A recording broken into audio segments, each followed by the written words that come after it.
Shalom. It's the brother Elad coming back at you with another one. Giving all praises, glory, and honor to Yahweh Shemel Shai. Double honors to the elders and apostles of Great Millstone. Salutations to the Akim, pushing this truth, sincerity, and charity. Wisdom that lies in freedom to do so. I'll start off with a letter that states from the World Economic Forum has admitted that the sea thing pandemic was the test of social responsibility. There have been significant developments in the last 5 to 7 years on social, environment, and technology fronts that could help realize my carbon initiatives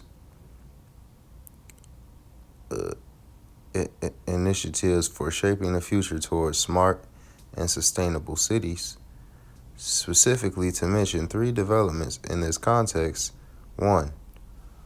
The sea thing was a test of social responsibility. A huge number of unimaginable restrictions for public health were adopted by billions of citizens across the world. There were numerous examples globally of maintaining social distancing, wearing masks, mass V-things, and acceptance of contact tracing applications for public health, which demonstrated the core of individual social responsibility. So here it is from the World Economic Forum that they said it was a test of social responsibility. So I reposted it and I just said, just come out and admit all your mischief. So Job 15:6, thine own mouth condemneth thee, not I. Yeah, thine own lips testify against thee. As they said, it was just another social test. You know, it was a thing of that they orchestrated. This is something that they've done to test your social responsibility. And evidently, if they're doing this testing thing now, then that means that that wasn't just the end. You know, usually when you take tests, there's always another test or another trial or a test that's after the test. So next thing, they could say the next thing is the real deal, or they could say, the next thing is another test. You never know. But this is what they've said. That's from their words, words from the World Economic Forum.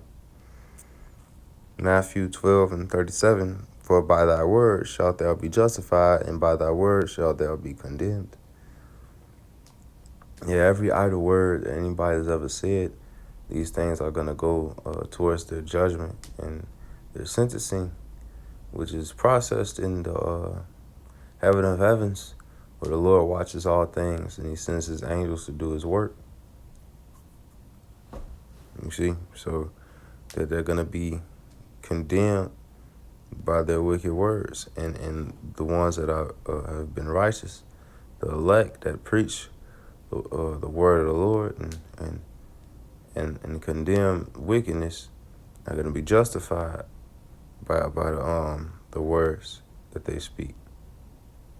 So one more time, Matthew 12:37, for by thy words shall thou be justified, and by thy words shall thou be condemned. So everyone's going to pay their portion. They're going to pay for what they've done. Every single thing. No one's getting away with nothing at the end of the day. So Sirach 12:10, never trust thine enemy, for like as iron rusted, so is his wickedness. So we should never trust the same system the same government, the systems that come from this governing bodies of the United States of America, especially when it comes to health. And we know that we've seen instances like the Tuskegee experiment, where they willingly gave the it's on the tip of my tongue. It starts with an S, but it was a disease which was curable. They gave them syphilis, right? They gave the experimentees which were a bunch of jakes, so-called black people. They gave them syphilis and experimented on them. They even prevented them from being allowed to go into the military where they would have gotten the vaccine or some kind of treatment for the syphilis. But they monitored them their whole lives and watched them spread that, or whether they had sex or whether they had kids, so the syphilis could be passed down. They monitored them, and this is a health organization that was in cahoots with the United States government. So why would you trust another health organization that is in cahoots with the United States government, like the World Economic Forum? Why? Why would you ever trust them? If it says right here in Sirach 12:10, never trust thine enemy, for like as iron rusted, so is his wickedness. These health systems and these organizations that are in cahoots with the United States of America, they're devils. They're your enemy, right? Because if the hospitals, if everybody was healthy, doctors wouldn't make money. They wouldn't. The doctors of the West. And when I say the West, I'm talking about the U.S. and Europe. But primarily here in the U.S., if everyone was healthy, they wouldn't make money off of chemo treatments. They want you to have cancer so they can get that money off the chemotherapy and putting radiation in your body. They want to make their money. A bunch of healthy people is no money for hospital workers. RNs, is it CSNs? I could be wrong on that part, but the nurses and the staff and the security that work there and the police that work there, everybody that work in cahoots with the hospitals wouldn't be making no money if everybody was just healthy. So why would you trust a system that forgive me, I don't know why my words getting tangled up right now, but why would you trust a system that is it prospers off of your lack of well-being? Why would you trust a system that succeeds by you not succeeding, by you being sick? They get better when you get worse. Why would you trust a system like that? So, Sirach 12:10, never trust thine enemy, for like as iron rusted, so is his wickedness. Though he humble himself and go crouching, yet take good heed and beware of him, and thou shalt be unto him as if thou hast wiped a looking glass, and thou shalt know that his rust had not been altogether wiped away. Basically, like you could put sugar on boo boo and wrap it in bread, but it's still boo boo. You at the end of the day, you could put some mustard on there and some lettuce, but it's still boo boo at the end of the day. It's not gonna take away from the fact you can cut it up and slice into pieces, but it's still boo boo. So you can keep dressing it with oh, we're not like that anymore, or the Tuskegee experiment that was a 70 some years ago or however long it was ago, right? Okay, yeah, well, we have a history of a couple bad apples and bad doctors that were willingly killing the patients, but that's not like us anymore. We don't do that. Some of these hospitals are known for killing people. Okay, I heard some people say they wouldn't even send a dead dog to a certain hospital, or a dying dog to a certain hospital. Okay, and they'll say that's not like us anymore. It was a few bad apples. We're trying to progress. You never trust them. They look in glass. This rust hadn't been altogether wiped away. Right? Set him not by thee, verse 12 of Sirach 12. Set him not by thee, lest when he had overthrown thee, he stand up in thy place. Not to let him sit at thy right hand, lest he seek to take away thy seat, and thou at the last remember my words and be pricked therewith. Who will pity a charmer that is bitten with a serpent, or any such as come nigh wild beasts?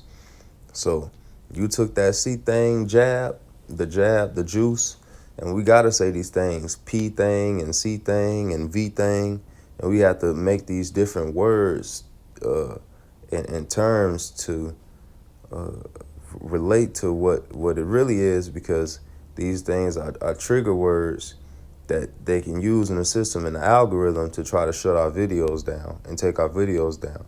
So we have to go all around this work of saying what it is instead of saying the whole word C19 or whatever. We gotta say you know, code words so that they don't take our videos down. But that's just to explain why I say C thing, V thing, and so forth. Some brothers, they use other terms to respond, but the jab, right? In verse 13, I'll read it again. Who will pity a charmer that is bitten with a serpent, or any such come not wild beast? When you were told many times, not just by the men of the Lord, but even other social media outlets, not to take that jab, the juice, right? And like I was saying, the juice, the jab is just another code word for the V thing, the CV thing, okay? You were told not to. So when you start having health problems because you didn't listen to sound doctrine, nobody's going to feel sorry for you. Nobody's going to feel sorry for these young athletes that are dying in their 20s and 30s after they took the C thing. Nobody's feeling bad for these people. You know, you this is the serpent juice. If you look up the in the medical world, it's an image called the Star of Life, right? And the Star of Life is a rod with a serpent entangled around them. Okay, and then you have the star that's behind the emblem, but the emblem is in the center, and it's literally a rod with a serpent intertwined. Okay, the serpent represents wisdom. Okay, represents knowledge. So this is the serpent's juice. Basically, you took the serpent's juice. Like you can't make this up. You look it up. The Star of Life. I'm not making this up. But that's an image in the medical world. You took the serpent's juice, his solution, and then whether it made you feel good for the first 5 seconds and then the next 5 years you gotta suffer from it, or however it goes, but you take that serpent's juice, ain't nothing to say like you was told not to do it. So with that being said, Lord willing, it was edifying. I want to give all praise, glory, and honor to Yahweh, Hashem Yahushai. Shalom.